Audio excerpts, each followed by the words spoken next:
Perkenalkan, nama saya Muhammad Azam Maulani dari dari Pendidikan Bahasa dan Sastra Indonesia kelas A1. Jadi di sini saya akan menjelaskan apa itu fonologi.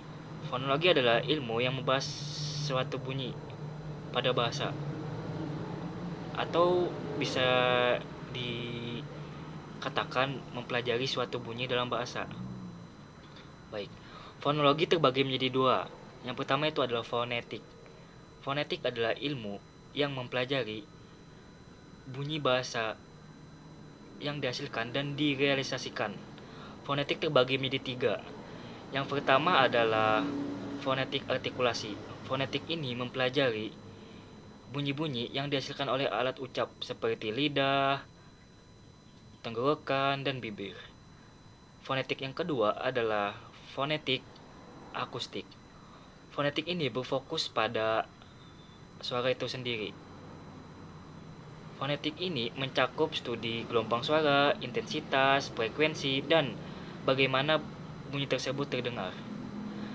Dan yang terakhir adalah fonetik auditori. Nah, fonetik auditori ini adalah fonetik yang mempelajari bunyi yang diterima oleh manusia. Fonetik ini berfokus pada bagaimana suara ditangkap oleh otak. Maaf. Maaf. Fonetik ini berfokus pada berfokus pada di, berfokus pada bagaimana suara ditangkap oleh telinga dan dipresentasikan oleh otak. Baik.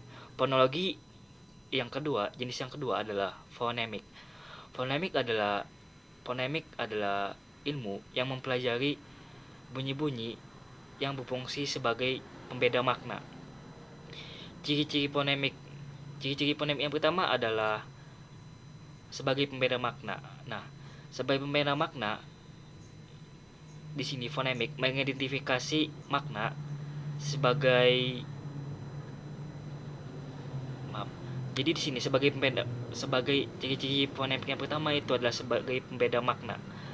Nah, fonemik mengidentifikasi bunyi-bunyi yang bisa mengubah makna. Contohnya pada kata api dan abi. Dan ciri yang kedua adalah fungsi pada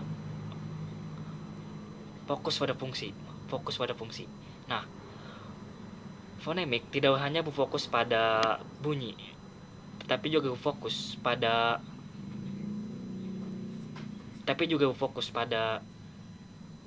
elemen yang menentukan makna.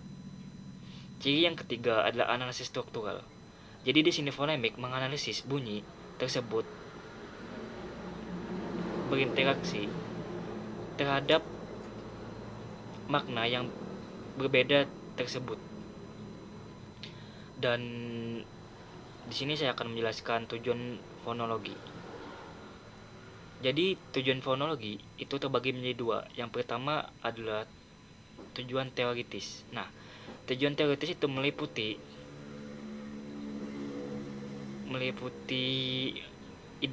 deskripsi bunyi. Deskripsi bunyi adalah mendeskripsikan bunyi yang dihasilkan bunyi tersebut. Dan yang kedua adalah klasifikasi bunyi. Jadi di sini mengklasifikasikan bunyi pada sifat bunyi dan fungsi bunyi tersebut. Yang ketiga adalah sebagai penghubung bunyi. Oke, dan selanjutnya adalah teori praktis. Di sini teori praktis itu ada sebagai terapi oleh tunawicara, sebagai kita sebagai murid itu bisa untuk melafalkan bunyi atau kata yang tepat.